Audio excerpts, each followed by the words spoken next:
pour nous parler, évidemment, du TDA. Donc salut tout le monde et bienvenue à toi, cher invité, surtout. Alors, déjà, merci de m'avoir accueilli. Alors, je suis Sophie, j'ai 27 ans et il y a de cela, je crois maintenant, 2 ans déjà, j'ai fait un burn-out, ce qui a, on va dire, officialisé mes troubles anxieux généralisés. Eh bien, merci pour cette petite présentation. Donc, et ben effectivement, donc on va pouvoir tout au long donc, de ce live qui durera à peu près 1 heure environ dans ces eaux-là. Justement, on pourra poser des questions à notre invitée, donc à Sophie, pour savoir justement comment elle a vécu les choses, comment elle trouve des solutions pour se sentir mieux, pour aller mieux. Vous pourrez poser évidemment des questions directement dans le chat. Il suffit de les écrire. Évidemment, des questions toujours correctes et respectueuses, hein, bien sûr. Voilà. Donc je compte sur vous et c'est parti donc pour ce petit live en psychiatrie. Donc ma chère Sophie, donc tu dis avoir 21 ans, hein, si j'ai bien entendu que je me suis pas trompé. 27. 27, oh bah voilà, ça commence très bien, voilà, tu vois j'ai très mal entendu. Donc 27 ans, pardon, oui ça commence très mal. Et donc pour commencer, vers quel âge as-tu tes premiers troubles, si la question ne te dérange pas? Alors, non, d'après les dires de ma famille, j'ai toujours été plus ou moins anxieuse, surtout aux périodes de stress, d'examen, etc. Mais on va dire que ça m'a pas réellement alertée parce que c'est des périodes, on va dire, propices à tout ce qui est anxiété, etc. Après, mon burn-out, je l'ai fait à 25 ans, durant ma dernière année d'études d'infirmière. Et avec le recul, donc à sachant que j'ai surtout parlé aussi avec le recul parce que le plus gros est passé, c'est que j'avais eu des signes comme une perte de poids faramineuse, des vertiges, mes migraines qui étaient vraiment beaucoup plus présentes. Et avec le recul, je pense que c'était vraiment mes premiers signes d'alerte. Donc là, c'était tes premiers signes d'alerte. Et justement, c'est donc visiblement, oui, ça serait ton burn-out qui aurait mis en exergue tes symptômes, si je comprends bien. C'est ça, c'est exactement ça, parce que c'était une période, notamment cette dernière année, où j'ai pas eu beaucoup de stages, j'étais surtout réquisitionnée au niveau Covid. Ah bah oui, c'est vrai que toi tu as été en plein dans cette période. Voilà, le c'est cher important coco. de préciser, c'est vrai. J'ai eu une réquisition, j'ai eu 2 stages catastrophiques, j'ai eu 2 décès, plus quelques soucis dans ma famille qui ont fait que, accumuler plus les 2 ans derrière, a fait que ça a déclenché mon burn-out. Et c'était vraiment pas cool quand je l'ai déclenché. Je veux bien le croire sur parole. Donc ouais, c'était vraiment quand les gens me voyaient, que c'était surtout des personnes qui m'avaient pas énormément vu depuis un certain temps, ils me disaient « Oh là là, mais qu'est-ce que t'as maigri ?» Et c'est vrai que pour moi, j'avais pas fait le rapprochement, mais quand je regarde mon poids à l'heure actuelle et mon poids avant, je me dis oui. Oui, en effet, c'était bien le burn-out qui a fait que. Et donc toi, ton burn-out, alors je tiens à revenir juste là-dessus, sur la période justement Covid, voilà, il faut savoir que les étudiants infirmiers et infirmières étaient réquisitionnés justement pour aller travailler dans les services, pour pouvoir aider pendant la période Covid. Alors selon l'année dans laquelle on était, on se retrouvait dans certains services ou pas, évidemment, hein, quand même, pour que ça soit relativement adapté. Mais effectivement, ça a été une période très dure parce que les étudiants donc étaient réquisitionnés, mais par contre, au niveau de tout ce qui était paye, prise en compte, etc., c'était quand même rien du tout. Hein, faut le savoir. Voilà, les étudiants infirmières ont quand même bien chié. Ça a été une réalité. Je pense que voilà, dans ta promo, ça a dû être dur pour beaucoup de personnes, non ? Pour ma promo, qui était la dernière promo avec le concours, et celle d'après, oui, on a eu quand même pas mal de difficultés. En sachant que nous, on a été mobilisés 2 fois, une sur la grosse vague et une autre vers la vague de décembre. Et cette mobilisation-là, on va dire qu'on l'a pas trop bien compris parce que quand on regardait dans les services, c'était pas non plus comme la grande vague où il y avait beaucoup de Covid. On en avait, mais on va dire qu'on commençait à juguler la pandémie. Oui, donc il y a eu quand même voilà, la fin où les choses commencent à s'améliorer.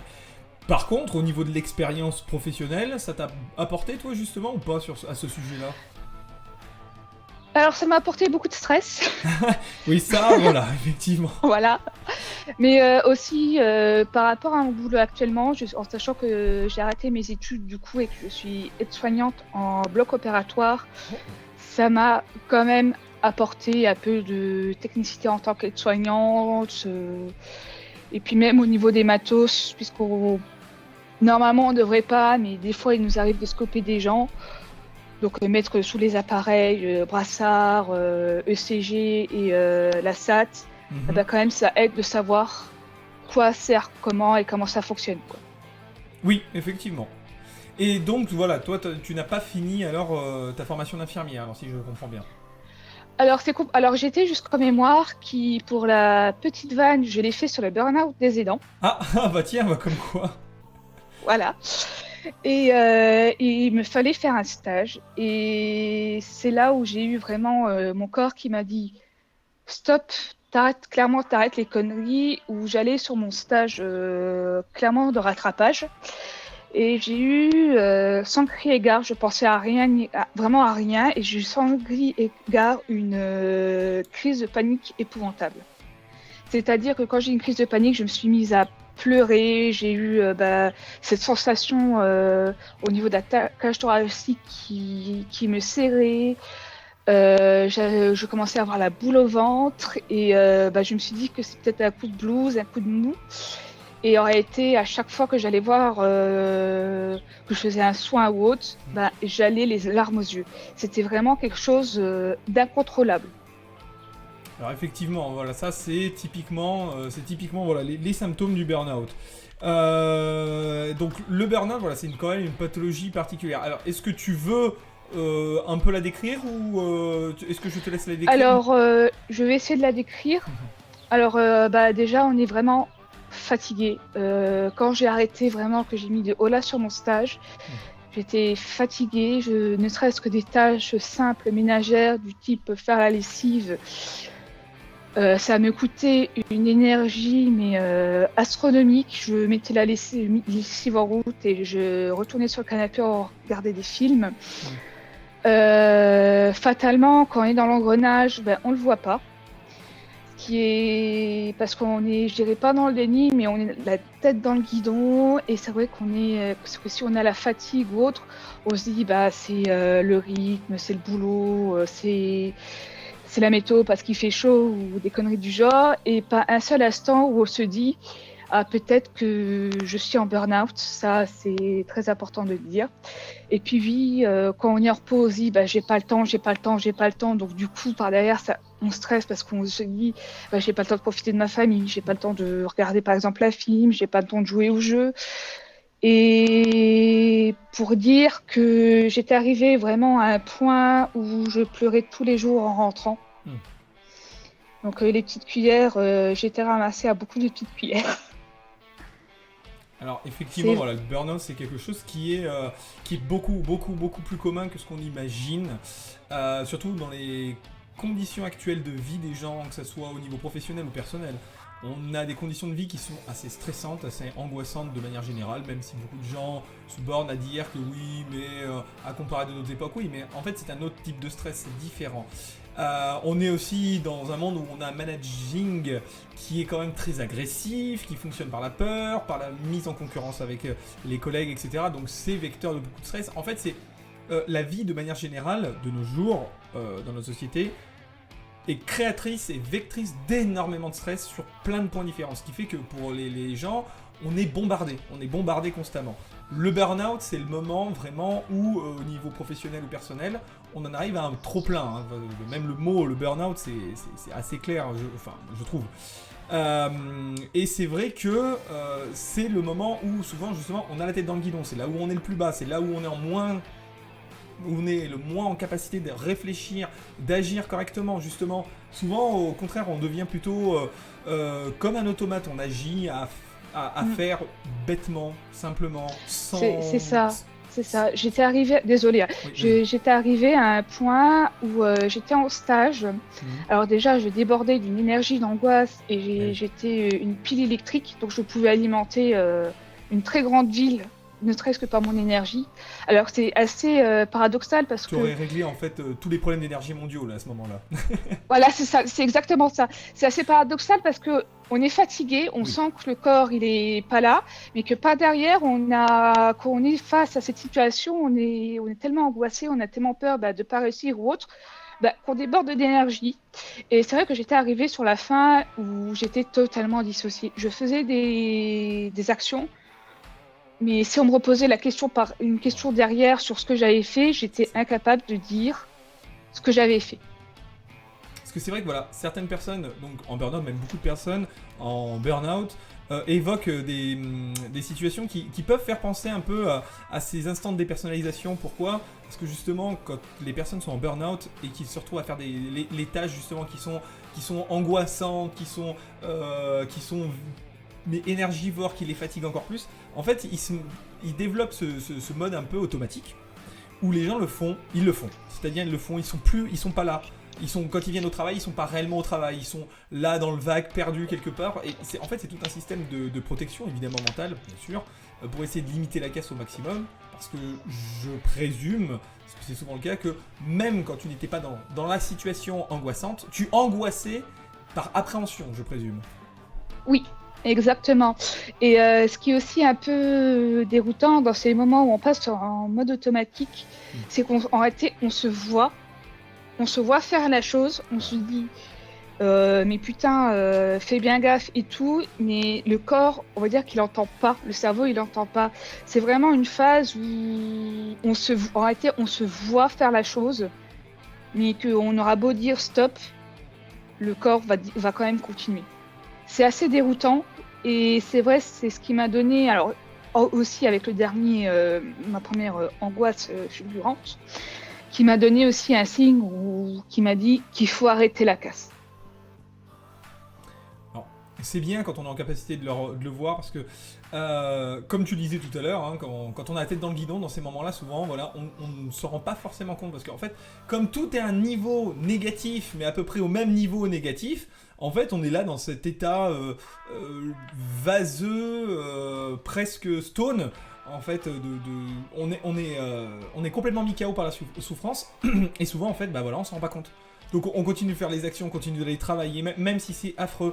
On le fait, mais par dépit, par automatisme, c'est presque de l'instinct de survie. Mais le burn-out, c'est vraiment le moment de rupture où là, c'est fini. Tu es bloqué, tu es dévoré en fait par ça, et où tu peux plus, où tu ne peux plus. Et toi, justement, à quel moment ça a été le stop ? Alors, à quel moment ça a été le stop ? Alors déjà, j'ai eu des amis, une amie surtout, qui m'a dit, mais arrête de voir, textuellement arrête de voir, t'es en plein burn-out, et on va dire que vu comme je suis de tendance très tenace, j'ai quand même continué, et c'est vrai que là où je me suis vraiment dit stop, c'est là où je commençais vraiment à avoir des idées vachement noires.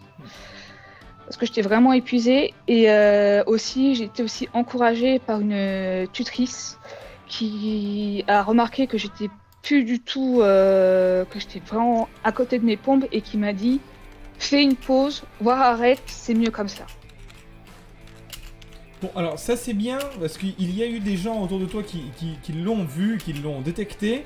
Après, toi, visiblement, comme tu le dis, hein, t'avais l'air de déjà t'en douter, quoi. Tu sentais que quelque chose ne fonctionnait plus, mais même si t'avais toujours ce mode automatique, tu le sentais, voilà, que ça n'allait plus. Ouais. Et t'as été, par contre, c'est bien en capacité de te reposer sur la vie des autres pour reconnaître que oui, là, ça n'allait plus. Après, se reposer sur la vie des autres, oui et non, parce qu'il y a toujours un petit déni. Et après, oui, parce que c'était vraiment ma tutrice, une tutrice infirmière, bienveillante, qui m'a dit arrête. Et ça a eu comme un déclic. Après, c'est pas non plus facile que quand on est dans cette situation de se rendre compte de la vie des autres, parce qu'on se trouve toujours une excuse de pourquoi on est comme ça. Et c'est soit ça, soit au bout d'un moment, c'est le corps qui va lâcher. Alors, on a une première question, très chère Sophie. Une bonne question que je trouve intéressante. Alors, quels ont été les signes physiques du burn-out pour toi, ressentis dans ton corps? Parce que voilà, il faut savoir effectivement que le burn-out, on somatise beaucoup. Dans le sens somatisé, ça veut dire qu'en fait, notre anxiété est tellement forte qu'on va avoir des symptômes physiques. Donc Oui. ça, c'est très commun, mais d'une personne à l'autre, ça change beaucoup, donc c'est une bonne question. Donc je te laisse répondre si tu veux bien y répondre, évidemment. Bien sûr. Alors, un des premiers symptômes physiques que je parlais en début du live, c'est déjà là, que j'ai beaucoup perdu de poids. J'ai perdu quasiment une bonne vingtaine de kilos. Donc, actuellement, en sachant que je me suis remis au sport, mon poids est de 75 et j'étais, je crois, descendue à 55 dans les eaux-là. Alors il faut bien Et se rappeler, excuse-moi, il faut bien se rappeler que une perte importante de poids, ça doit toujours être un signe qui est alerte.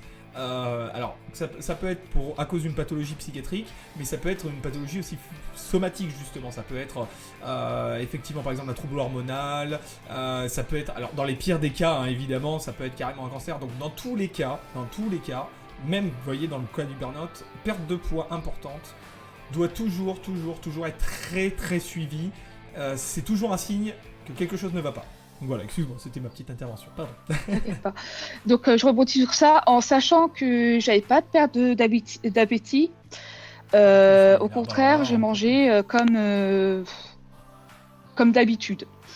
Déjà ça, de deux, quand par exemple j'allais sur les jours où je savais que c'était les lieux de stage ou autres, bah, je commençais à avoir des douleurs, par exemple au niveau des ovaires, mais vraiment très très fortes, au point d'aller aux urgences et de dire, ben non, vous avez rien. Et étrangement, 2 jours après, ou même un jour après, la douleur allait mieux.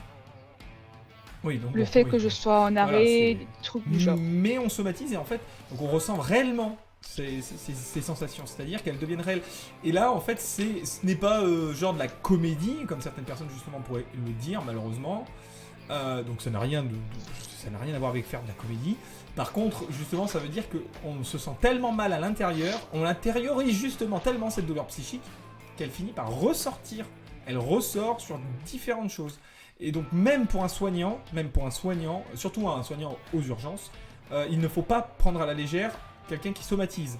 Le pire du pire, c'est balancer ah oui mais c'est encore un syndrome méditerranéen, c'est l'hystérie, voilà les trucs comme ça c'est le pire du pire. Parce que évidemment voilà ça ne se dit pas, le syndrome méditerranéen n'existe pas. L'hystérie c'est hyper sexy, ça ne s'utilise plus non plus. Donc il faut bien noter que même si un patient somatise, même si c'est vrai qu'il somatise dans ce cas, même si c'est psychique, ça veut dire qu'il y a quelque chose qui ne va pas. Parce que pour qu'une personne somatise à cause d'une douleur psychique, c'est que la douleur est énorme, toujours. Donc excuse-moi, vas-y, je te laisse continuer, excuse-moi, désolé. Non, fais tes interventions tranquilles. Aussi pour ceux, par exemple, qui ont beaucoup de migraines, j'ai eu mes migraines qui ont flambé. Alors, c'est pas très agréable. Et aussi, j'avais des vertiges. De temps en temps, j'avais des vertiges que maintenant, je n'ai plus. En gros, voilà la brochette que j'avais au niveau des symptômes physiques, plus l'épuisement qui part derrière, grande fatigue, très grande fatigue. Alors effectivement, voilà, la grande fatigue, ça c'est celui qu'on retrouve le plus, parce que qui dit épuisement mental, dit automatiquement épuisement physique. Alors après, bien sûr, dans certains cas, on peut avoir ces moments où on fonctionne plus que sur les nerfs, hein, les moments où on est, on va dire, très haut, hein, dans certaines pathologies. Mais ça, il faut encore moins s'y fier, parce que là, ça veut dire qu'on finit d'épuiser les dernières réserves d'énergie. Et quand on fait un burn-out, toute notre énergie, la moindre portion d'énergie est importante. Je présume que toi, tu as dû te rendre compte, non ? Oui, parce que on va dire que je me suis bouffée de murs. C'est-à-dire que j'ai pris le mur de mon corps qui angoisse sans crier gare, sans pensée particulière. Et le deuxième mur que je me suis pris, c'est le repos. C'est-à-dire que j'ai arrêté ma formation et je me suis accordé quand même du temps de repos, ce qui est quand même très important. Et là, le deuxième mur qu'on s'est pris, c'est qu'on est tellement fatigué, que j'étais tellement fatiguée que oui, je dormais jusqu'à pas d'heure. Que aussi, je faisais une tâche, comme je le disais aussi au début de live, J'étais épuisée, mais même appeler une personne, ça m'épuisait à un point que je pouvais redormir après. Et du coup, il m'a fallu quand même un peu beaucoup de temps pour refaire cette énergie et pour redire à mon corps et du coup à mon mental aussi, c'est bon, on se calme, c'est fini. Et dis-moi, est-ce que justement après tu as été suivi? Est-ce que tu as eu un suivi toi particulier? Si tu acceptes d'en parler, hein, évidemment, bien sûr. Mais toi, voilà, est-ce Alors, que tu le as été voir un suivi, il est pas... médecin qui t'avait signé un arrêt maladie, un truc comme ça, quelque chose? Est-ce que tu as été suivi? Tu as eu besoin d'un suivi psychologique et ou de médicaments aussi? Est-ce que tu Oui, acceptes d'en parler? ouais. Alors, le suivi n'est pas arrivé tout de suite parce Mhm. que pour avoir un rendez-vous chez un psychiatre, il faut du temps, surtout quand on est nouveau patient. Donc, du coup, je suis suivie par une psychiatre qui me prend. Au début, c'était 2 fois par mois et maintenant c'est 1 fois par mois, mais qui me prend 1 heure dans son cabinet où voilà, on échange, on dialogue. Qui m'a prescrit du coup des antidépresseurs, des anxiolytiques. Et ça, c'est plus par rapport à mon trouble anxieux, un hypnotique. Parce qu'à un moment, j'étais arrivée à faire vraiment des insomnies où tous les jours, à 3 heures du matin, régler comme un coucou que je dorme 1 heure, 2 heures ou même 30 minutes, 3 heures du matin, réveiller les yeux grands ouverts. Voilà, parce que ça aussi, c'est souvent ce qui se passe. On passe par une phase de fatigue profonde et entrecoupée de longues périodes où on peut ne plus arriver à dormir correctement. Parce que justement, en fait, notre sommeil est pris d'attaque par l'angoisse, en fait. Justement, C'est ça. notre inconscient et nos rêves sont la première chose qui servent à évacuer tout ce qu'on a vécu pendant la journée. Voilà, ça c'est très connu, voilà, c'est très admis. Mais justement, dans les périodes d'angoisse et de stress intense, qu'est-ce qui se passe? Forcément, notre inconscient, il nous bombarde justement de tout ça pour essayer d'évacuer même dans notre sommeil. Sauf que nous, ça crée encore plus d'angoisse, ça finit par réveiller, ça empêche de bien dormir, et ça peut perturber le sommeil au point où, en fait, on est fatigué, mais on n'arrive pas à dormir, donc on est encore plus fatigué, on arrive encore moins à dormir. Et en fait, le sommeil, il faut le savoir aussi, c'est la base du traitement d'un burn-out, c'est la base du traitement d'une dépression, c'est la base du traitement. Déjà, c'est la base du traitement d'une grande majorité des traitements psy. Parce que, en état de crise, d'un burn-out, d'une dépression, d'un trouble bipolaire, en fait, on est épuisé. Et on n'arrive pas à dormir correctement. Et sans le sommeil, en fait, on ne peut pas aller mieux psychiquement, c'est pas possible. Et je présume que ça, ta psychiatre a dû te le dire aussi, non? Alors, ma psychiatre m'a dit beaucoup de choses. Qu'il me fallait du temps. Et c'est vrai que quand on sort de cette situation, on n'est pas apte à entendre qu'il nous faut du temps. Et c'est vrai que pour les personnes qui suivent n'importe quelle thérapie, que ce soit dépression, burn-out, troubles anxieux, c'est vrai qu'on n'entend pas ça et on aimerait que ça aille mieux tout de suite, là, rapidement. Mais finalement, vu comme déjà notre mental il est malade, on peut pas accélérer et c'est inconsciemment qu'on met un frein en disant non, s'il me faut, je sais pas, 10 mois, il me faudra 10 mois pour que ça aille mieux.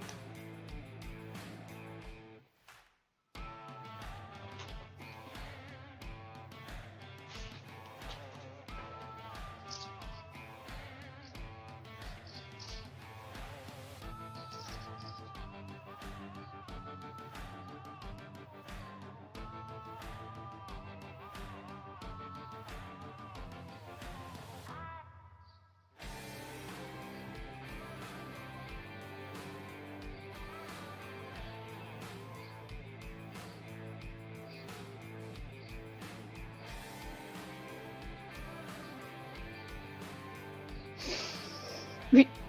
Ah, j'avais pas vu, j'étais mute sur Twitch. Merci beaucoup. C'est très gentil. Donc, pardon, excuse-moi, toi tu m'as entendu, mais pas Twitch. Pardon.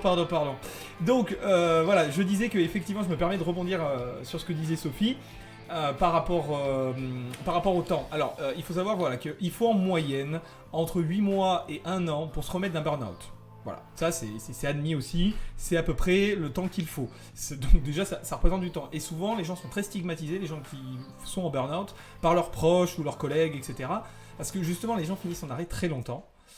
Parfois même certains dans des cas de burn-out graves qui n'ont pas été pris en charge à temps et qui n'ont pas été réglés à temps, on peut même passer sur des années de soins et de thérapie. Hein. Donc ça il faut le savoir. Et en plus, avec ces stigmatisations, c'est très compliqué parce que beaucoup, en plus de gens qui sont en burn-out, au lieu de prendre le temps qu'il leur faut, bah voilà, ils reprennent beaucoup plus tôt et donc forcément, bah, ça repart, voire même ça empire. Donc là, c'est très compliqué. Et surtout, les gens sont vus, voilà, soit comme des fainéants, des gens qui restent chez eux à rien faire. Oui, mais il fait rien ces journées. Ah oui, parce que pareil, le burn-out, ça met KO, hein, ça vide de toute envie. C'est comme une dépression, mais en pire. Totalement, ouais. Voilà. Alors non seulement on n'a pas envie, on se dit parce que quand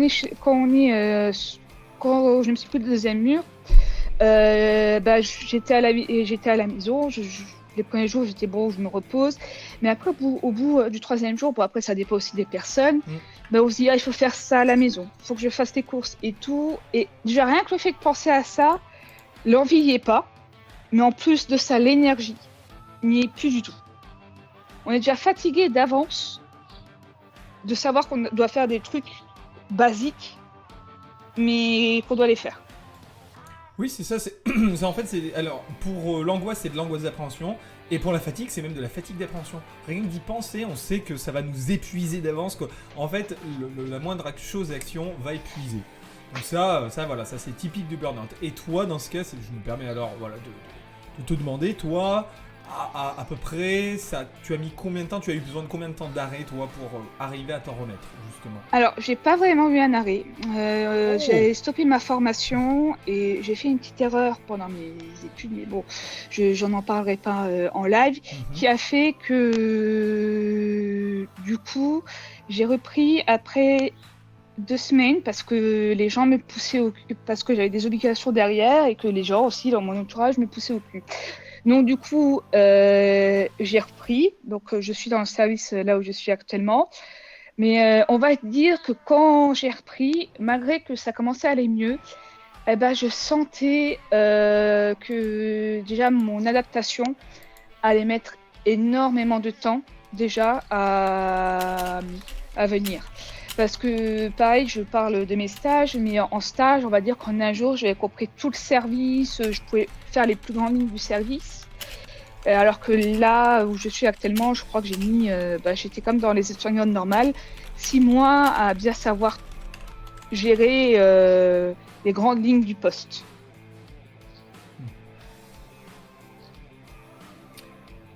Mais effectivement, en tout cas, ouais, ça reste quand même impressionnant. T'as réussi à quand même reprendre, et même dans le même domaine, c'est-à-dire que t'as quand même réussi à passer outre justement tes angoisses. Et c'est ça la question qui m'interroge et que je trouve très intéressante, c'est comment t'as fait pour retourner dans ce milieu justement qui était vecteur d'angoisse. Comment t'as fait pour passer au-dessus et comment t'as fait pour arriver à y retourner? Parce que moi vraiment, je te jure, ça m'impressionne sincèrement, parce que moi là où j'ai fait, parce que j'ai fait un burn-out une fois, je peux te garantir que je suis jamais retourné dans le service, et j'ai vraiment changé vraiment de domaine médical à posteriori, hein, ça c'est clair. Hein.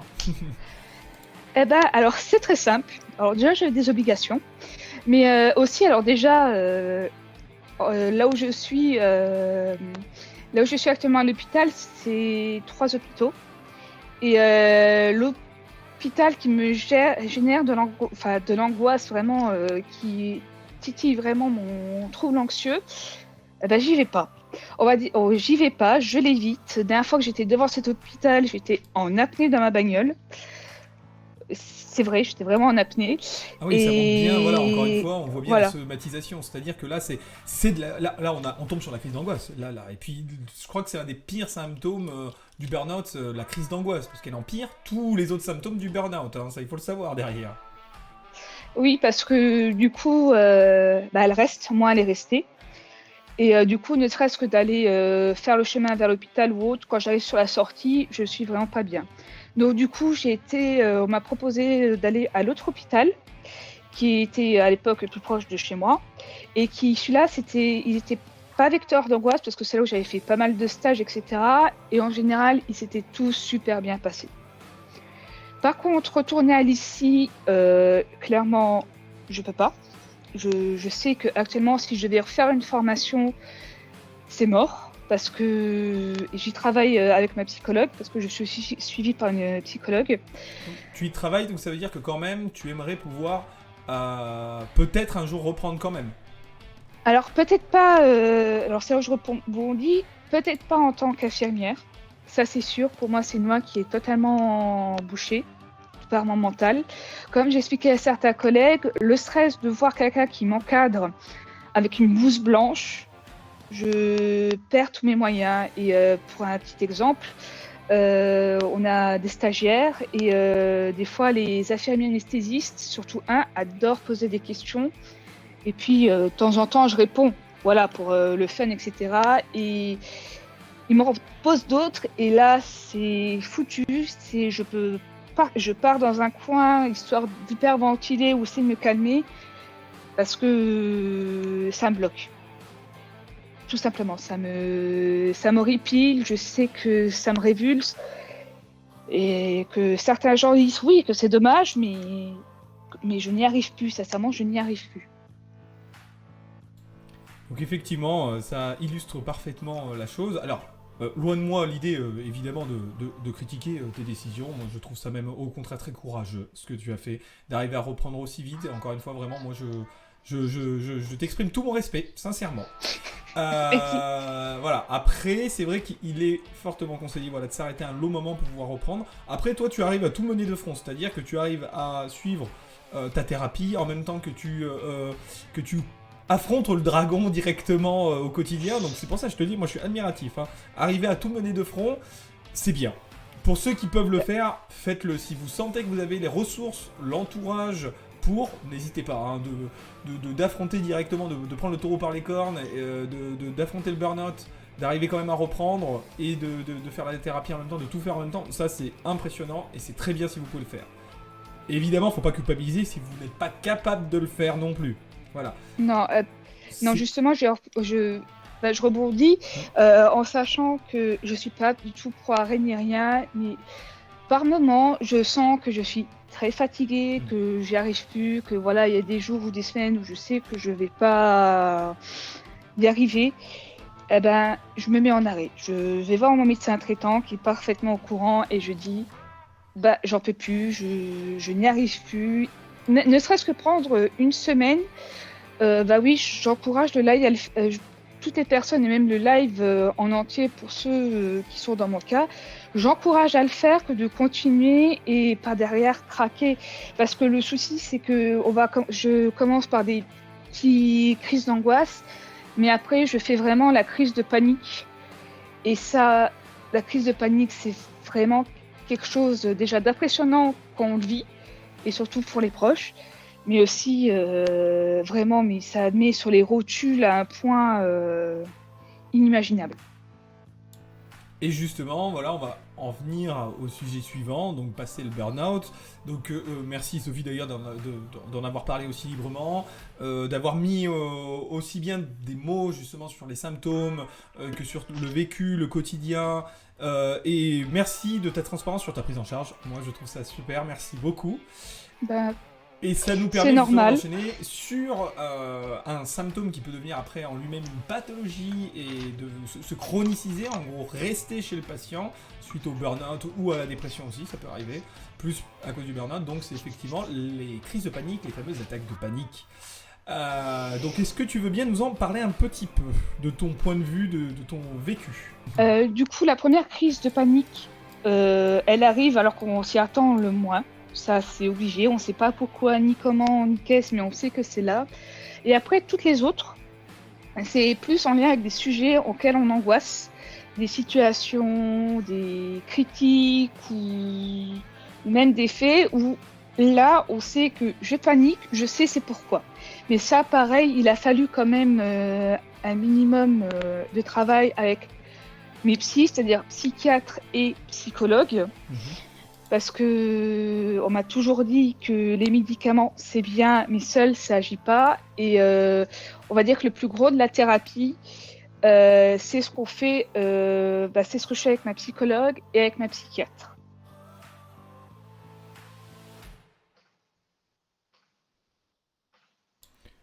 Bah écoute, merci, en tout cas c'est parfait, c'est très bien introduit, je trouve. Merci beaucoup.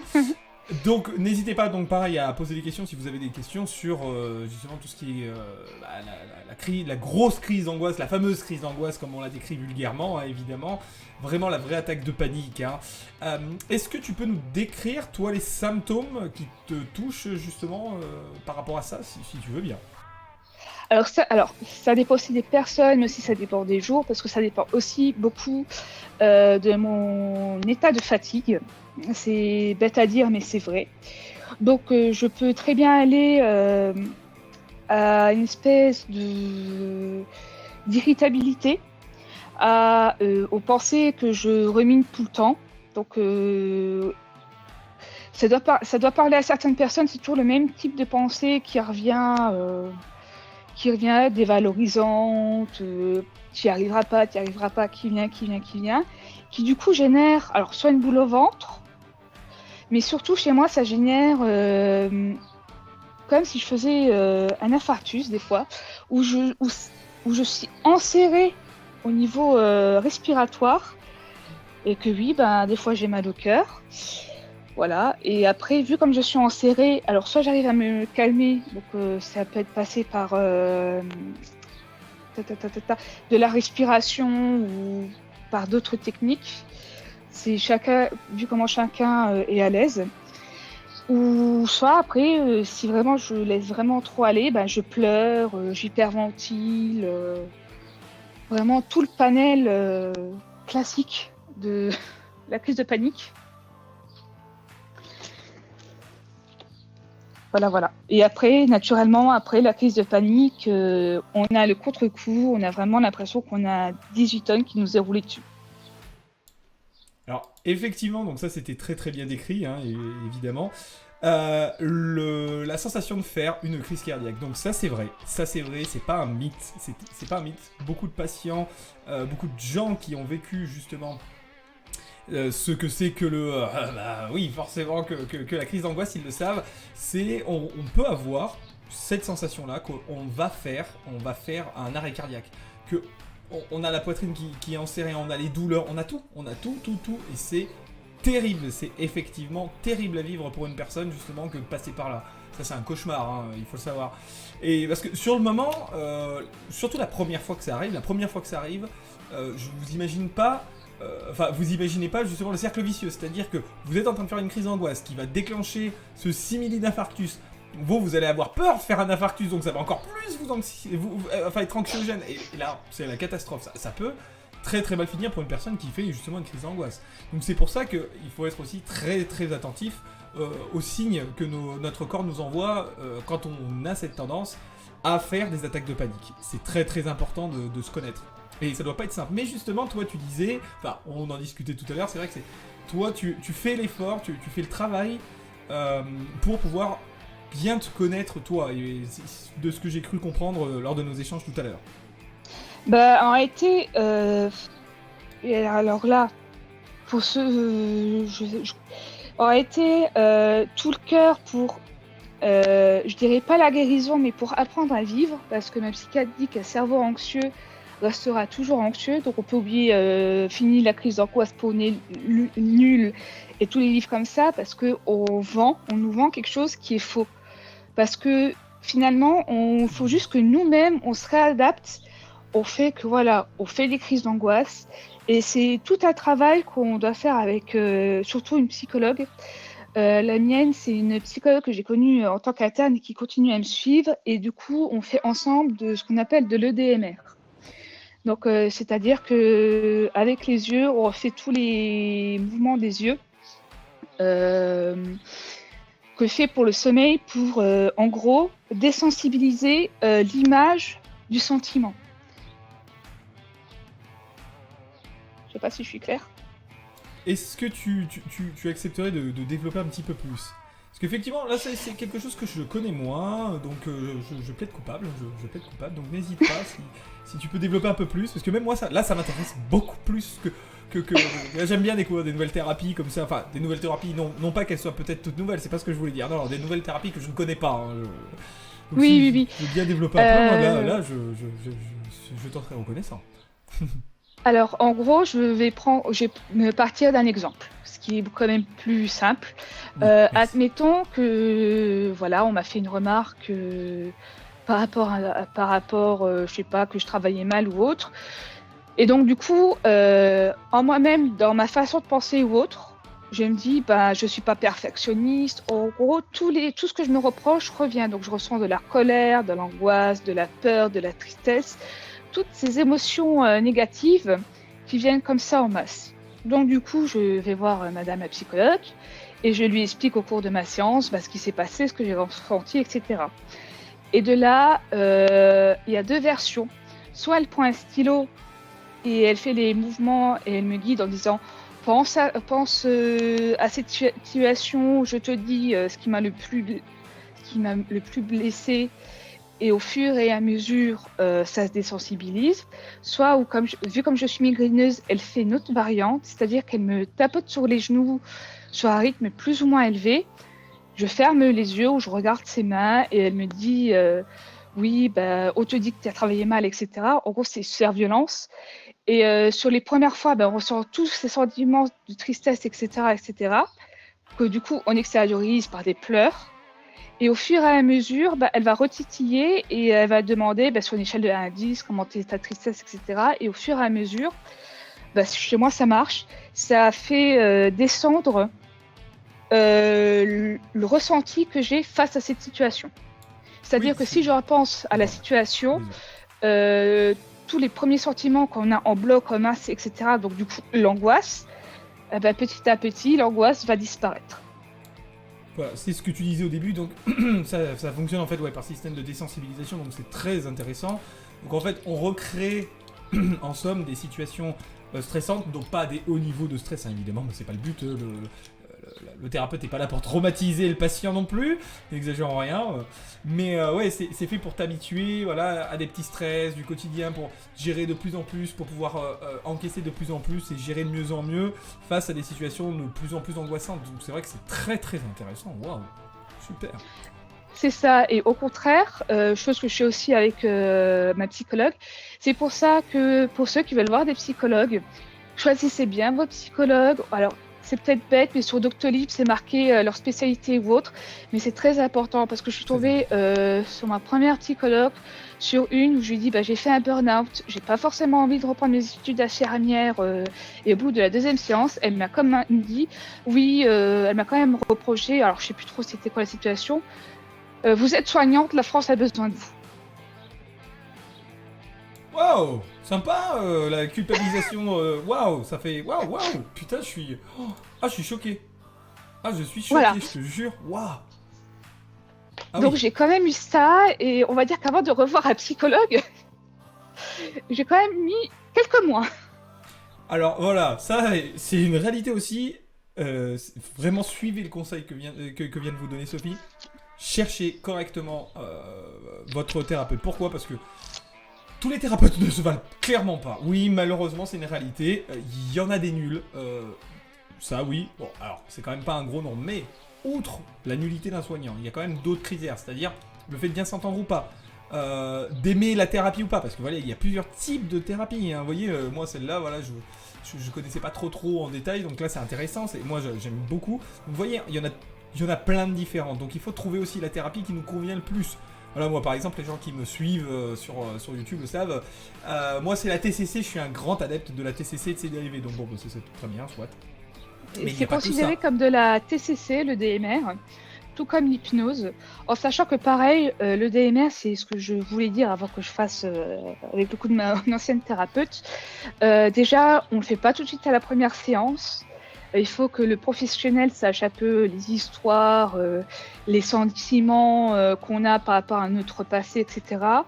Mais aussi, le DMR peut nous faire ancrer des pensées, je veux dire, positives. C'est-à-dire que pareil, sur le même principe que ma psychologue fait, c'est-à-dire en tapant sur les genoux, et moi qui me concentre sur le tapotement, elle me dit par exemple, tu es forte, tu es fière, etc. Et petit à petit, le fait que ce soit ancré avec les tapotements, on y croit. Alors ça peut paraître de la sorcellerie, mais on y croit. Alors non, évidemment, c'est pas de la sorcellerie, c'est qu'en fait, on crée un stimuli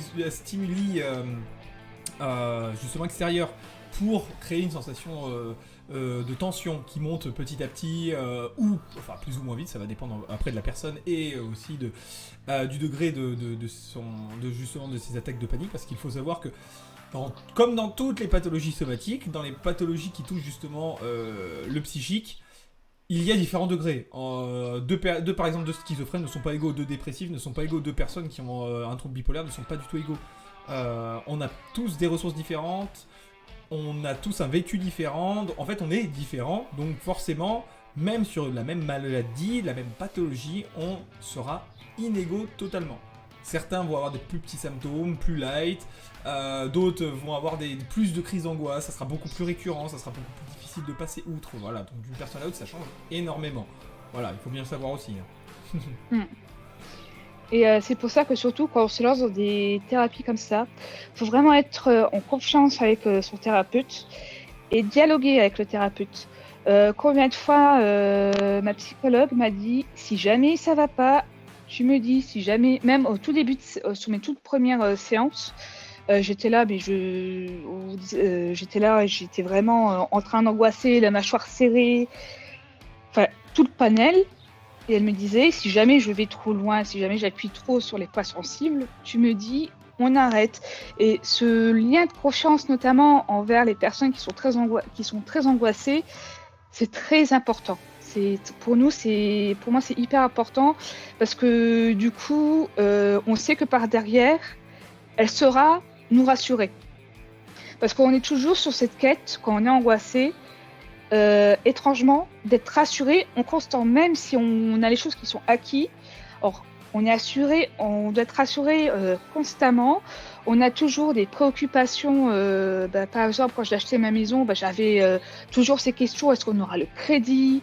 Est-ce qu'on aura la maison? Enfin, que des petits trucs du genre qui entretiennent l'angoisse et qui, on veut en sortir, mais involontairement, on peut pas, puisqu'on est câblé comme ça. Voilà, parce que je tiens aussi à rebondir là-dessus pour quand même expliquer aussi la différence entre le burn-out et justement un trouble anxieux généralisé. Donc voilà, comme ça porte bien son nom, le trouble anxieux généralisé, c'est-à-dire que là il va se mettre à affecter plein de parties différentes de la vie, voire parfois quasiment toutes. À l'opposé du burn-out, le burn-out c'est vraiment quelque chose qui est déclenché par soit une personne, une situation qui se reproduit, voilà. C'est plus ça, donc le burn-out, même si on va penser à cette chose, on va être angoissé par cette chose, par contre on va pas se mettre normalement à s'angoisser, par exemple juste pour aller faire les courses, si c'est pas ça qui est vecteur d'angoisse à l'origine. Précise. Bon, parce que si on fait un burn-out en lien avec quelque chose comme ça, bon c'est encore différent. Que là, le trouble anxieux généralisé, forcément, là on arrive sur un autre problème, c'est-à-dire que, comme le décrit très bien Sophie, encore merci, c'est que, là ça peut affecter n'importe quelle strate de votre vie. Enfin, je présume que... Enfin, dis-moi comment tu l'as vécu, parce que peut-être pas comme ça pour toi, je ne sais pas. Alors, t'arrives à mettre des mots sur ce que je vais essayer d'expliquer, mais en gros, oui, c'est que, au fonction des jours, ou même, par exemple, en plein concert, la dernière fois, j'étais en concert, et je me suis dit, et s'il y a un terroriste qui arrive, comment on fait pour sortir? Alors, j'ai eu ça alors que je profitais du concert et que j'étais entourée de gens, vraiment entourée de gens, etc. Et je me suis mise à penser à ça, mais vraiment involontairement. Vous voyez, c'est vraiment des pensées involontaires. Et puis c'est quelque chose, c'est pour des petites choses, de la vie quotidienne, en fait. Oui. Comme tu le décris, toi t'allais à un concert, donc à un concert, c'est vrai que on sait ce qui s'est passé, tu vois, avec le Bataclan, c'est pour l'exemple, hein, mais je veux dire, ça a été un cas très isolé, et c'est vrai que normalement, on ne devrait pas avoir angoissé pour ça. Moi, depuis... Alors, au début, c'est vrai que, même moi, je dis pas, mes premiers concerts, t'as une petite appréhension, mais c'est vrai que normalement, ça a disparu avec le temps. Mais là, vous voyez, c'est des choses qui s'imposent en plus à la personne. C'est-à-dire, tu peux rationaliser autant que tu veux. Quand tu fais une crise d'angoisse, rationaliser, ça devient quasiment impossible, c'est le parcours du combattant. Tu le sais, souvent les gens ils le disent, je sais que j'angoisse pour un truc, mais totalement con, mais ils te disent, peux rien y faire. Et c'est ça, ça me semble bien presque du viscéral, c'est quelque chose en fait qui s'accroche. Et comme tu disais tout à l'heure, en fait, c'est pas vraiment d'en guérir, parce qu'en guérir, ça voudrait dire faire totalement disparaître la chose. Non, c'est apprendre à vivre avec, à gérer l'angoisse et gérer le stress pour que ça ne soit plus quelque chose de paralysant et qui gâche la vie en fait. Donc tu le décrivais très bien tout à l'heure. Ouais, c'est ça. Après, c'est sûr qu'avec le temps, on apprend j'ai appris à me connaître. Et c'est vrai que comme tu l'expliques, des fois j'ai beau rationaliser, bah des fois je vois ça comme une araignée qui tisse une toile. Quand je suis dans la toile, je suis dans la toile. C'est J'aime vraiment, beaucoup je n'arrive plus à m'en dépêtrer. J'ai beau dire non, ça va bien se passer. Nous, de toute façon, qui va faire un attentat là alors que c'est beau, on a passé Watt 1000 portiques de sécurité. Enfin, je prends cet exemple, bon après j'ai rationalisé, mais je prends cet exemple pour dire que quand on y est, on vit son angoisse. C'est quelque chose qui en fait déborde sur tout le reste. Hein. Vraiment, c'est une crise. C'est de la vraie angoisse. C'est pas. Est-ce que ça aussi, voilà, c'est le côté un peu stigmatisant souvent des pathologies comme l'hypersensibilité et justement le trouble anxieux généralisé. C'est des choses en fait. Le grand public a l'impression de connaître. Oh bah oui, ça va, on connaît. Alors c'est vrai, en fait, on connaît le nom. On connaît à peu près ce que c'est la pathologie. Mais en fait, on connaît pas les tenants et les aboutissants, donc on a tendance à stigmatiser en faisant comme si, bon, ça va, c'est pas grave, voilà quoi. Alors qu'en fait, non, ça fonctionne pas comme ça. Quand on fait une crise d'angoisse, si on n'arrive pas à la gérer dans les débuts, à l'arrivée des symptômes, des premiers symptômes, ça nous dépasse. Ça dépasse la personne. Ouais. La personne est complètement prise par la crise. Et résultat des courses, c'est ce qu'on disait, voilà, même quelqu'un qui rationalise beaucoup, qui a des capacités psychiques importantes, tu fais une crise d'angoisse, si t'as pas réussi à la bloquer avant qu'elle explose, quand elle explose, c'est trop tard. Et là, tu ne peux pas y faire grand-chose, à part juguler au maximum la crise pour qu'elle dure le moins longtemps possible. D'ailleurs, est-ce que toi, peut-être, tu as appris des techniques particulières que tu aimerais peut-être partager par rapport à la gestion de la crise d'angoisse ? Ça dépend. Alors, comme je disais au début, ça dépend notamment beaucoup des personnes. En technique qui fonctionne bien sur moi, je fais ce qu'on appelle le câlin papillon. C'est trop mignon. Oh, c'est trop chou. C'est trop mignon, mais en même temps, ça aide à se remettre dans l'ici et maintenant. Donc, pour ceux à qui ça s'intéresse, je décris, c'est-à-dire qu'on prend nos deux mains, on les croise et on les pose les doigts écartés au niveau tout simplement de la poitrine. Et en alternance, on tape une main. Et on essaie aussi de caler sa respiration. Par exemple, main droite, je lève, j'aspire. Main gauche, je lève, j'expire. Et au fur et à mesure de la crise, soit on tapote plus vite parce que voilà, c'est vraiment intense et qu'on a besoin. Soit on tapote moins vite parce que pour nous aider à nous recentrer. Ça, c'est vraiment une technique que je recommande et qui marche pour moi. Le câlin papillon. Alors oui, effectivement, c'est une technique très intéressante. Après, effectivement, comme tu le disais aussi tout à l'heure, voilà, d'une personne à l'autre, ça changera aussi beaucoup. Hein. Voilà, ça, c'est tes techniques qui fonctionnent. Et je me permets de revenir juste par rapport à la prise en charge. Alors, comme pour toutes les pathologies, justement, psychiatriques et somatiques, en fait, sans prise en charge, on ne se soigne pas. Mais la prise en charge en psychiatrie, c'est pas juste des médicaments. Les médicaments, ça c'est quelque chose contre lequel je lutte énormément. Le médicament, ce n'est pas une solution en soi, ce n'est pas une fin en soi, ce n'est pas ça qui guérit. Ça apaise des symptômes, oui, mais c'est tout. Ça c'est voilà. Ça apaise les symptômes et ça sert à mieux gérer et justement à se soigner après avec la psychothérapie. Donc la psychothérapie est super importante, très importante.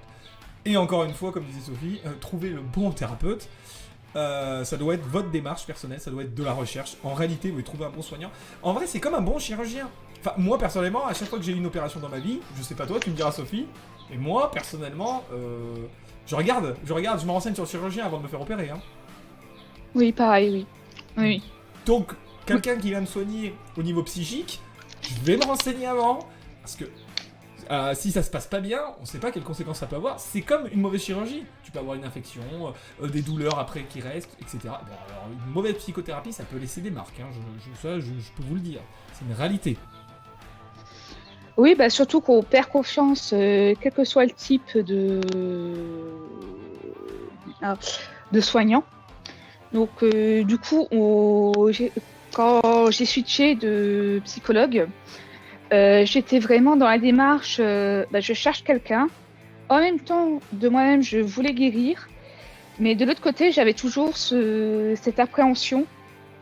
Donc, vraiment cette appréhension en disant, ça va recommencer, je vais encore me refaire juger, je vais encore perdre confiance, tous les effets délétères. Et c'est vrai que mes premiers rendez-vous avec ma psychologue, la nouvelle, non seulement c'était très dur parce que j'arrivais avec la boule au ventre, que j'angoissais, et que oui, elle m'a littéralement géré en pleine crise d'angoisse, et qu'elle a appris entre guillemets, à m'apprivoiser, dans le sens à bien me connaître avant de me proposer une thérapie qui s'adapte. Et c'est pour ça que je préfère dire ça, qu'il ne faut pas hésiter à faire des kilomètres, parce que du coup, je suis traitée dans la plus grosse, pas dans la plus grosse ville, mais dans une ville universitaire, qui fait que du coup, je fais des kilomètres, mais par derrière, j'ai beaucoup de bénéfices.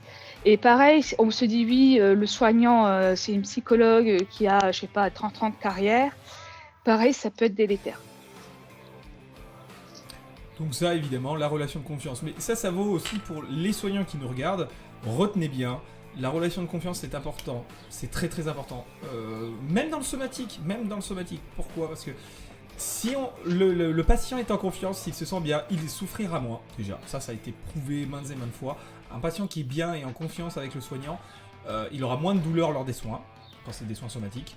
Et pour tout ce qui est justement psychique, psychologie, psychiatrique, ça permettra au patient de plus facilement évoluer. Si vous, en tant que patient, vous n'avez pas confiance en votre soignant, n'hésitez pas à lui en parler si vous pensez qu'il y a possibilité d'améliorer la situation. Après, si vous n'arrivez quand même pas à avoir confiance, évidemment, il faudra changer de soignant. Et il n'y a pas de honte à essayer plusieurs soignants. D'ailleurs, il n'y a pas de honte à laisser tomber un soignant avec qui on ne s'entend pas. Je veux dire, les soignants libéraux, je vous rassure, ils en auront d'autres des patients. Vous n'êtes pas les seuls, rassurez-vous. Ils vont pas arrêter de vivre si ils perdent certains patients. Ce qui compte là, ça va pas être le salaire du soignant libéral, hein, ça va être votre santé. Donc pensez à vous et soyez égoïste. Dans la psychothérapie, il faut être égoïste, il faut penser à soi et à son bien-être, parce que il faut se reconstruire. Et en fait, si on s'éparpille et qu'on pense aux autres, ça va être plus compliqué quand même, hein. Oui. Et après, chose aussi que je voudrais dire, que ce soit aux soignants ou encore aux patients, c'est que oui, il y a des jours où, quand on a des troubles anxieux, c'est que c'est un peu la roulette russe. C'est-à-dire que on sent qu'on est un peu sur la tangente. Et soit on aura beau passer une excellente journée, s'il y a quelque chose qui nous rend anxieux, qui nous a perturbés, pour nous, la journée, elle est foutue. Donc nos proches auront beau me dire, mais ça s'est quand même bien passé, etc. On sait que ça s'est bien passé, mais involontairement, ce point noir de la journée, chose que les personnes qui sont pas anxieux, qui disent, c'est beau, je sais pas, j'ai grillé le poulet, c'est pas grave. Moi, inconsciemment, je pense que si c'est grave, j'aurais pu mettre le feu à la maison. On n'est que dans cette optique de et si, et c'est pas cool. Ou comme des fois, on a aussi l'impression qu'on a des hauts, on a des bas, que pendant une semaine, voire deux, on se sent hyper bien, et qu'après, on rechute parce que pour nous, c'est la fin du monde, parce qu'on a rechuté, parce qu'on comprend pas. Mais tout ça, c'est des mécanismes naturel. Il ne faut pas s'inquiéter de si on fait une crise de panique. C'est normal, c'est logique. Il ne faut pas se remettre en question. Il ne faut surtout pas désespérer. Au contraire, ça arrive, même au meilleur. Et que même si on arrive à gérer, il y a des jours où oui, inconsciemment, on n'arrive plus. Merci, franchement, c'est tellement bienveillant, ça fait tellement plaisir à entendre. Enfin, moi, ça me réchauffe le cœur, franchement. Tu dois être une bonne soignante. C'est là qu'on voit aussi ton côté soignante et ton appointance pour ça. Hein. Ça, il n'y a aucun doute. Il n'y a aucun doute. Mais c'est vrai que, voilà, il faut pas se dire... D'ailleurs, en fait, c'est comme pour les problèmes d'addiction.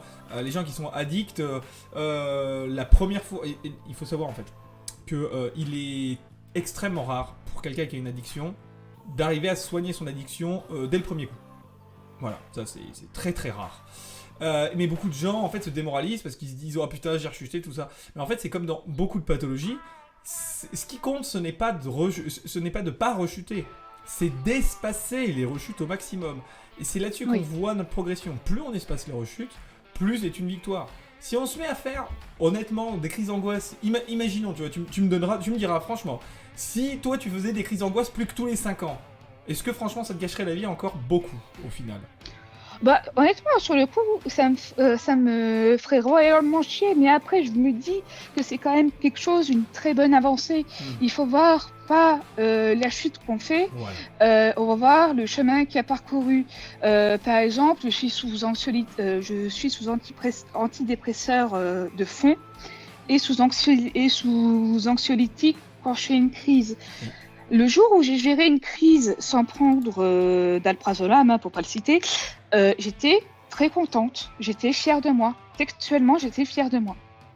Il n'y a pas de petite victoire. Quand on se soigne pour une maladie psychique, il n'y a pas de petite victoire. Il n'y a que des victoires. Point barre. Faut pas se dire oh ouais mais c'était non. Chaque réussite est une réussite et doit être fêtée en tant que telle. Il faut se réjouir et être fier de soi. Et ça, visiblement, toi, tu as cette capacité. Alors, est-ce que tu penses, en toute honnêteté, que tes études t'ont peut-être apporté une compréhension un peu particulière et différente justement sur le sujet et font que peut-être, oui, justement, tu te prends en charge différemment parce que tu as des connaissances médicales? Alors oui et non. Non, parce que sur le sujet, on a vraiment, franchement, les cours qu'on a eus, c'était vraiment des cours vite fait. Oui, il faut savoir c'est que pas... les études d'infirmier, les cours de psychiatrie et de psychologie, hein, on sait quasiment rien. Franchement, on s'est survolé. On voit que la formation infirmière s'en bat les couilles de ça, hein, clairement. Hein. Clairement, oui. Mais après, je remets pas en doute la pédagogie de mon équipe, de l'équipe éducative. C'est juste qu'ils n'ont pas le temps. Ils ont telle heure, tel temps, tel volume horaire, et on fait point bas. Ah oui, ils peuvent pas Après, dépasser, ce qui m'a rudement aidé, oui, parce que j'avais un ancien infirmier psychiatrie qui, durant les cours de la dernière année, disait toujours les traitements médicamenteux sont en complément de la psychothérapie. Les deux ne vont pas sans l'autre. L'un ne va pas sans l'autre. Effectivement, je trouve ça effectivement très très juste. C'est très très juste et il faudrait que beaucoup de soignants aussi s'en rappellent, en somatique comme en psychiatrie. Je suis à 100% d'accord. Mais par contre, je vois que tu étais à très bonne école, dis donc. J'étais à quelle école? Non, je vois que tu as été à très bonne école. Non, pardon. Oui, au niveau des cours de psychiatrie, oui. Et après, par contre, ça a beaucoup apporté dans ma pratique professionnelle.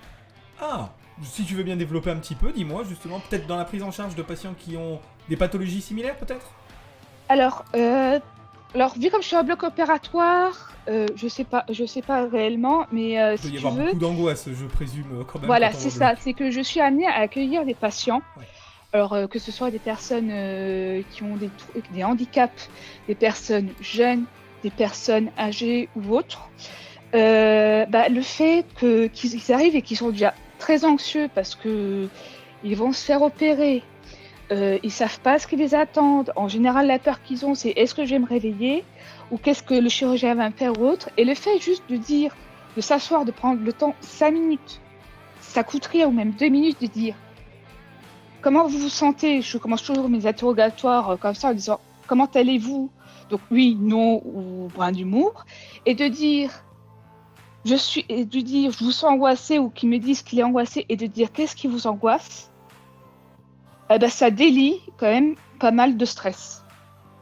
Donc vous voyez, là c'est quand même une soignante qui travaille dans un milieu où il y a de l'angoisse pour les patients, parce que comme tu le dis très bien, hein, l'angoisse première c'est de ne pas se réveiller. C'est de ne pas se réveiller. Je crois que on s'en rend pas compte, mais c'est quand même super flippant. Hein. C'est vrai que quand tu reçois une anesthésie générale, tu sais pas si tu vas te réveiller. Normalement oui, mais il y a un pourcentage de chance pour qu'il y ait un problème avec l'anesthésie, pour qu'il y ait un problème pendant l'opération.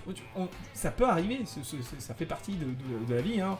Donc bon, et c'est vrai que oui, ça doit apporter, parce que tu as une compréhension qui est différente, et je peux présumer, hein, je dis bien, que justement tu te dis plus facilement ah ouais mais voilà moi j'aimerais qu'on fasse peut-être plus comme ça avec moi. Et ça en réalité, c'est ce que j'essaye de faire dans ma pratique soignante, que ce que je veux qu'on me fasse, surtout à l'accueil du bloc, me rassurer, peut-être me tenir la main, parce qu'il y a des patients qui détestent les perfusions, et on voit ils sont tous serrés, tendre une main, un toucher, ou même donner un mouchoir, parce que des fois ils accumulent. Bah oui, ça aide, et fatalement ils sont beaucoup plus détendus, et on dirait pas, mais le fait qu'un patient soit stressé, bah, ça impacte pour l'induction, c'est-à-dire endormir, mais aussi ça l'impacte au réveil. Parce que fatalement, ils auront peut-être du mal à se réveiller, ou alors ils vont pleurer à chaudes larmes en salle de réveil, ou peut-être qu'ils vont tout simplement avoir du mal à l'endormir, des petits trucs du genre. Mais on ne croirait pas comme ça, mais ça influe beaucoup. Ah mais bien sûr, si en amont tu prends soin de la personne, en aval ça ira beaucoup mieux, forcément ça se passera...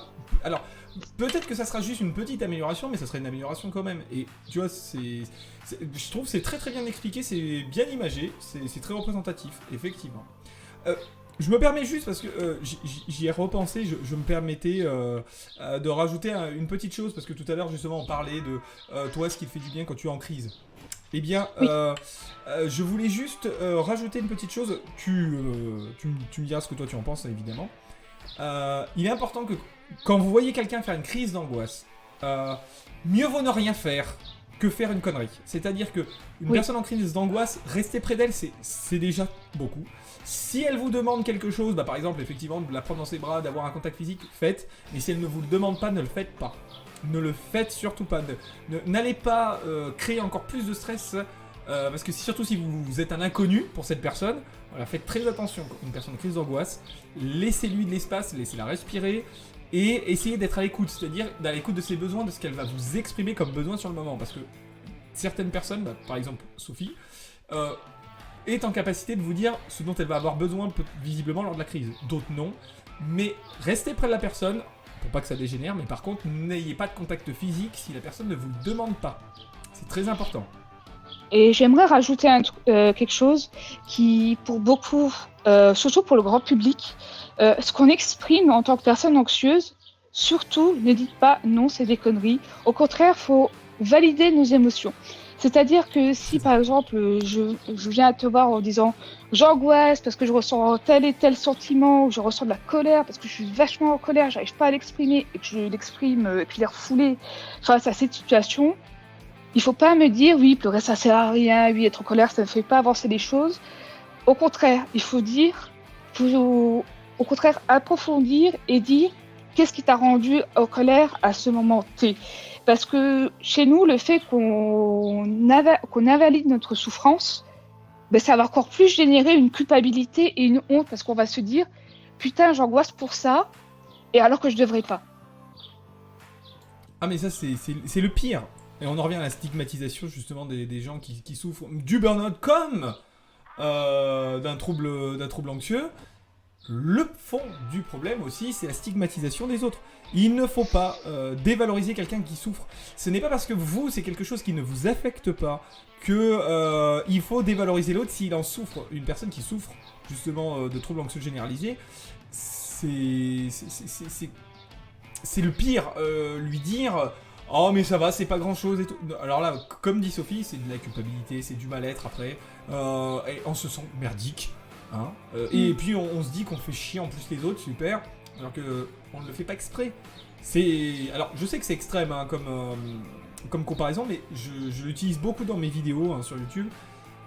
Pour moi, une maladie psychiatrique, c'est comme avoir un cancer. La personne qui a un cancer, elle ne fait pas exprès d'avoir un cancer, d'avoir des traitements lourds, non. Et ben c'est pareil en fait. Une personne qui a une pathologie psychiatrique, elle ne le fait pas exprès.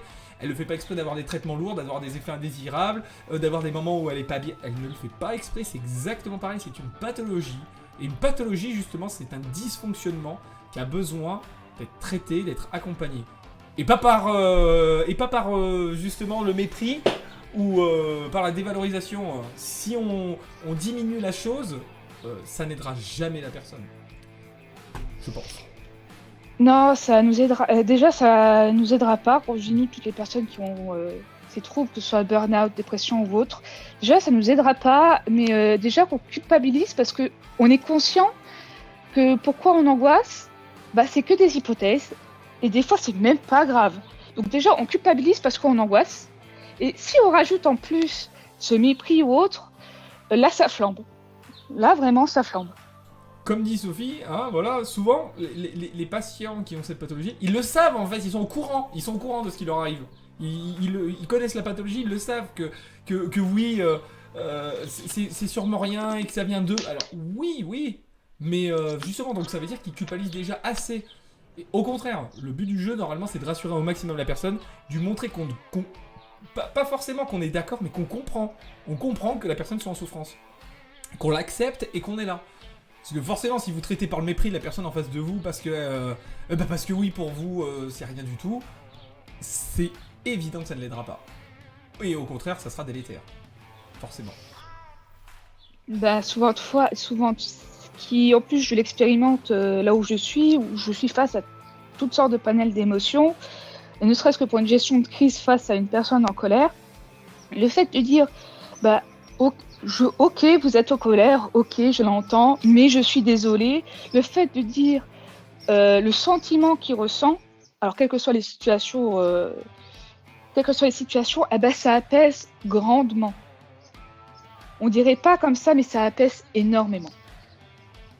Alors voilà, parce que c'est pareil, en plus, les gens voilà, qui font des crises d'angoisse massives comme ça, il faut savoir que souvent, en fait, voilà, elles stressent pour des choses qu'il ne faut pas stresser, peut-être la majorité des gens, mais pareil, souvent, ils sont apaisés par des choses parfois très simples qui n'apaiseraient pas les gens lorsque eux, ils font des crises de colère ou des crises d'angoisse.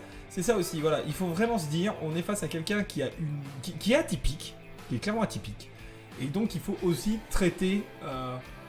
différemment. Faut pas se dire, oui, c'est un être humain, donc elle doit être comme toutes les autres. Non, ça fonctionne pas. De toute façon, dans le médical, dans le somatique, ça ne fonctionne pas. Ça ne fonctionne pas. Enfin, je pense. Oui, non. Et puis, je me permets une petite question, sans rentrer forcément dans les détails, hein, évidemment. Ouais. Dans la vie quotidienne, dans la vie amoureuse, est-ce que...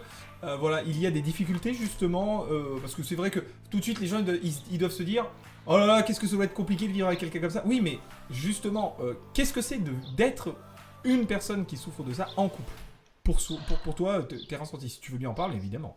Alors déjà, ça dépend de notre conjoint. Mon Oui. conjoint, on va dire que c'est une personne qui compense un peu mon côté anxieux. C'est-à-dire que je suis du genre à penser, alors que lui, par exemple, il est calme. Donc déjà, rien que d'avoir une personne qui est à l'opposé de nous, ça apaise. Après, Forcément. quand on n'est pas... alors, j'ai utilisé ce mot, alors que je l'aime pas du tout, étiqueté. Comme ça, la personne en face de nous est aussi dans l'incompréhension, et autant que nous le sommes. C'est-à-dire que, voilà, je suis pas bien, j'étais pas bien, et lui, il savait pas comment faire. C'est des trucs ça. Alors, ce que je conseille pour les personnes qui sont en couple, déjà communiquer, ce qui est le nerf de la guerre. Toujours la communication, que ce soit quand on est soignant ou proche de patients, la communication. Et même pour les patients, je sais que c'est compliqué, c'est une réalité, c'est compliqué de toujours s'exprimer, mais si vous arrivez à dépasser justement ce stress et que vous arrivez à communiquer, les autres aussi pourront mieux vous comprendre si vous vous exprimez. Ouais. Ouais. Et puis, faites confiance à votre conjoint. C'est-à-dire que même si vous angoissez par exemple, de peur qu'il vous quitte, dites-lui. Il va peut-être vous regarder avec des yeux de merlanfrie, mais ce sera dit. Combien de fois je l'ai dit, combien de fois il m'a dit, mais non, ne t'inquiète pas, t'as pas besoin de t'inquiéter pour ça. Combien de fois ça m'a quand même réussi à me calmer. Parce qu'on a l'autre à côté de soi qui nous dit littéralement, regarde, ça va. Et forcément, si on est avec quelqu'un avec qui on est en confiance, évidemment que ça a des impacts et que ça apaise et que ça rassure, c'est évident. Évident. Dès qu'on fait confiance à quelqu'un, cette personne a forcément une certaine influence au niveau des émotions. C'est-à-dire que on n'a plus le même niveau d'empathie avec quelqu'un avec qui forcément on s'entend très bien, avec qui on est très proche. Donc la personne peut aussi nous transmettre son calme. Mais à l'opposé, c'est une réalité. dans les moments de grosse crise, il faut faire attention aussi de ne pas prendre la crise d'angoisse de l'autre. Et ça, c'est important aussi, Alors, parce que vous n'allez pas non, aider c'est l'autre pour si vous ça angoissez que avec lui. c'est pour ça que voilà, vraiment ça dépend des personnes avec qui on est. Une fois, j'ai vraiment fait une crise de panique. J'avais pas vraiment à me lever ni à marcher. La seule chose que j'ai pu faire pendant que j'hyperventilais, c'est envoyer justement un message à mon mari qui est sur Discord en disant je vais pas bien, aide-moi. Et avec une grande patience d'ange, il m'a aidé à me lever, il m'a conduit dans la voiture pour aller à l'hôpital, ne serait-ce que d'aller au service d'urgence psy le plus proche. Il m'a pas posé de questions, il a laissé la crise se faire et ça s'est tassé comme ça. Mais autrement, sur une vie de couple, oui, ça a un impact, mais on va dire que je mène une vie de couple tout à fait normale. Donc vous voyez, ça c'est quand même très encourageant. De façon générale, je trouve que ton parcours est encourageant. Et justement, pourtant, il a été semé de sacrées embûches, hein, et tu t'es pas facilité la tâche. Je trouve que, voilà, tu t'es pas fait de cadeau à toi-même. Et franchement, bravo. Bravo. Bah, après, chose aussi que je recommande à tout le monde, c'est d'être bienveillant envers nous-mêmes. Alors, j'étais pas du tout bienveillante avec moi-même jusqu'à mon burn-out et jusqu'à ce que mon burn-out fait découler mes troubles anxieux. Et donc, du coup, j'ai fait une espèce de mélasse bouillie qui a fait que, oui, ça a explosé. Et donc, du coup, à toutes ces personnes-là, même que ce soit à vous, hein, soyez bienveillants envers vous-même. C'est très important à dire, de se dire que même si aujourd'hui, j'ai pas envie de faire ci ou même pour faire la moitié des choses ou même une chose sur sa liste de choses à faire, c'est déjà beaucoup. Il faut se féliciter, toujours s'encourager parce que sinon, ça ne va pas. Et aussi, bien s'entourer. C'est très important parce que l'entourage va faire beaucoup. Si vous avez dans votre entourage des gens qui sont énergivores, qui vous fatiguent, qui sont tout le temps dans la complainte et qui ne vous écoutent pas quand vous allez mal, quand vous êtes dans ces moments-là, ça va être pire. Ces gens-là vont faire que empirer votre situation. Et je sais que c'est pas toujours facile, mais il arrive qu'on mette fin, justement, à des relations, des amitiés. Ça arrive parce qu'on se rend compte que la personne à côté de nous, quand on allait bien, la relation était bonne, mais quand soi-même on ne va pas et que l'autre n'est plus présent, voire empire, ça peut pas fonctionner. Donc je sais que ça, c'est difficile. Oui. Mais c'est une réalité. Oui. Alors, est-ce que toi, peut-être, ça t'est arrivé aussi ? Alors, médecin des relations, oui, mais ça parce qu'il y a eu aussi une autre histoire sous-jacente qui s'est passée. Mais aussi, ce qui est compliqué, alors déjà, c'est tous les troubles somatiques qu'on a, et j'ai oublié de parler des troubles de mémoire, qui va dans les deux cases, donc burn-out et anxiété. C'est que des fois, on arrive à un tel niveau d'anxiété que notre mémoire, elle est aux abonnés absents. Donc, c'est-à-dire qu'on peut dire, mon anniversaire, oublie pas le rendez-vous là. On me repose la question 5 minutes après, est-ce que tu as un rendez-vous ce jour-là, à telle date ? Je serais incapable de répondre. Vraiment. Hein. C'est pour ça qu'on a tendance à tout noter. Donc, c'est pas non plus une honte, ni avoir son agenda scolaire encore sur soi, c'est pas non plus une honte. C'est juste qu'il faut comprendre qu'on angoisse tellement, que ça prend tellement une partie de nos ressources et de notre mémoire instantanée qu'on n'est pas apte à enregistrer. Donc, encore une fois, et ça, je pense que ça, c'est un message que Sophie a redit plusieurs fois et qui est très important. N'ayez pas honte. N'ayez pas honte. Vous n'y êtes pour rien. C'est vous qui subissez ça. Et n'hésitez pas, voilà, à en parler, mais sans honte. Plus vous aurez honte, plus ça sera compliqué pour vous, c'est une réalité. Et je sais que c'est pas facile à entendre, mais battez-vous pour ne pas avoir honte de ce que vous êtes et de ce que vous vivez.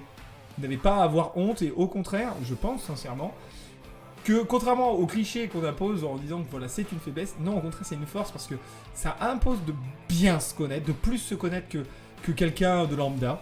Parce qu'on doit connaître ses limites, on doit reconnaître ses souffrances, on doit les reconnaître et les détecter. Et ça, dans la vie de tous les jours, le croquant moyen, le croquant standard, il n'a pas besoin. Il se pose pas la question. Hein. Souvent, les petites alertes de notre corps et de notre esprit, on les ignore parce que bon, c'est petit. Alors que là, ça demande une connaissance approfondie de soi-même pour détecter lorsque c'est effectivement pas grand-chose, ou détecter s'il va se passer quelque chose. Voilà, donc ça c'est important. Et dans la vie de tous les jours, c'est une force, c'est une énorme force, parce que quand on arrive à le dépasser, à dépasser tout ça, on a après des capacités d'adaptation qui sont très fortes, parce qu'on peut s'adapter, on sait s'adapter. Et ça, après, on peut l'appliquer sur énormément de choses et progresser sur énormément de choses. Donc, en vrai, c'est une force. Quand on arrive à le dépasser, c'est une force. Ça devient une force très facilement. Quand on le dépasse. Là aussi où j'aimerais donner un conseil, notamment au travail. Si vous ne sentez pas, quand il y a plusieurs postes ou autres, si vous ne le sentez pas, si vous voyez que ça commence à apprendre, il ne faut pas hésiter à aller voir un collègue en disant « Écoute, aujourd'hui, ce poste-là, je n'y arriverai pas, prends ma relève. » Ça m'est déjà arrivé, je l'ai dit, peut-être pas dire qu'on commence à angoisser ou autre, juste dire bah, « J'y arriverai pas, je te donne le téléphone, mon poste, est-ce que ça te dérange d'échanger ?» Et ne serait-ce que de se retirer de la situation qui peut être anxiogène, peut vous faire repartir sur sur un autre gain d'énergie. Et là encore, n'ayez pas honte. C'est une bonne chose. Savoir reconnaître, encore une fois, ses limites, c'est une force, c'est pas une faiblesse. Dire, voilà, ça je peux pas. C'est bien mieux que de se forcer à le faire et de faire que ça se finit mal, très mal. Donc non, franchement, la plus grande force, c'est de reconnaître ses limites, reconnaître ses erreurs. C'est toujours être honnête envers soi-même et avec les autres, c'est ça sera toujours une plus grande force. Et comme ça, on peut voir aussi sur qui on peut se reposer ou pas. Et ça, c'est très intéressant. Ça permet aussi de bien s'entourer. Ouais. Bah écoute, on arrive sur la fin. C'était un très bon live, vraiment. Tu as très bien résumé les choses, tu t'es très bien exprimé. J'ai beaucoup aimé parce que tu t'exprimes avec beaucoup d'images. Et donc ça devient très facilement clair. Donc ça, c'est super. Merci Sophie. Merci pour ton témoignage vraiment poignant. Ouais. Et après, pour. Désolé, je te coupe. Que tu aimerais partager tout particulièrement, dis-moi. Alors, comme je disais, quand on est étiqueté, on a tendance à vouloir rechercher de la documentation. Et pour ceux qui sont justement dans cette recherche de documentation, alors déjà oubliez tout, comme j'ai dit, les livres qui disent oui, on finit avec l'anxiété, etc. Je conseille un ouvrage qui s'appelle Le Joli Monstre, un voyage au cœur de l'anxiété de Sarah Wilson, dont je t'ai donné la ref en privé, qui est un livre d'une personne qui a des troubles anxieux et qui exprime aussi très bien ses sentiments, mais aussi qui accorde des chapitres sur comment gérer, comment repartir sur de bonnes bases, et aussi qui aide aussi les proches de personnes qui ont des troubles anxieux. Alors, je mettrai justement un lien dans la vidéo, quand elle sera postée sur YouTube, je mettrai un lien justement vers le bouquin. Donc, vous pourrez aller le consulter sans problème. Voilà, c'était juste pour dire, parce que c'est vrai que quand on est dans cette recherche, on a tendance à se perdre. Oui, effectivement, c'est vrai. Bah, en tout cas, vraiment, merci à toi, vraiment, sincèrement, Sophie. Merci à vous, nos chers viewers. Merci d'avoir participé, merci pour les quelques questions. J'espère que vous aurez passé un bon moment. J'espère que pour toi, ça aura été aussi un bon moment, sincèrement. En tout cas, je suis très contente d'avoir pu apporter ma pierre à l'édifice, d'avoir peut-être pu éclairer certaines personnes sur la compréhension, sur les symptômes ou même sur des petites techniques. J'étais très contente d'avoir participé. Merci à toi. Eh ben écoute, vraiment, moi ça a été un plaisir. J'ai passé un très bon moment. J'ai trouvé ça top de pouvoir justement faire ça avec toi. Ça faisait un moment qu'on en parlait. J'ai eu très peu de disponibilité et j'en suis sincèrement désolé. Voilà, j'ai pas d'excuses. Mais en tout cas, voilà, là c'était un plaisir parce que, comme je te dis, tu as bien expliqué, tu as parlé avec tes mots, tu as une expérience qui est intéressante et pas forcément entre guillemets habituelle. Donc vraiment, moi je suis super content. Je te remercie. Si à d'autres moments tu acceptes de revenir en discuter, effectivement, si je vois que des gens ont beaucoup de questions et tout, est-ce que toi ça pourra t'intéresser justement de revenir pour en discuter ? Alors, j'ai pas dit non au premier live, donc je dirais pas non au deuxième live non plus. S'il y a besoin de plus d'éclaircissements ou Bah, de qui répondre à sait, tes t'aurais pu questions, ce trouver sera ça avec grand peut-être plaisir. chiant, on ne sait pas. Oh T'aurais non, pu ça va. regretter Oh en non, disant, ça eh va. Si merde, chiant, c'est pourquoi je comme suis venu. ça va. Hein. Eh ben écoute, vraiment en tout cas, Non, non, ce je sera suis vraiment super avec grand content. plaisir. J'ai passé un très bon moment. Merci à toutes les personnes qui sont venues pour regarder justement le live. On ne va pas tarder justement nous à clôturer. Je vais te garder toi un tout petit peu plus, un tout petit moment en plus, bah, justement pour faire un petit débrief derrière. Hein. Il n'y en aura pas pour très Moi, longtemps, je te oh, rassure. je suis enchantée. Je suis flattée. Eh ben écoute, parfait. Eh ben écoutez, merci à tous. Merci pour ce bon moment, sincèrement. Et donc je vous dis tous à très vite pour un prochain live, donc normalement vendredi ou samedi prochain, de la semaine prochaine, et je vous tiens évidemment tous au courant. Bonne soirée à toi Nico, bonne soirée à tous dans le chat, et reste Bonne avec moi soirée. Sophie. En attendant, bonne soirée. Bonne soirée, bonne soirée.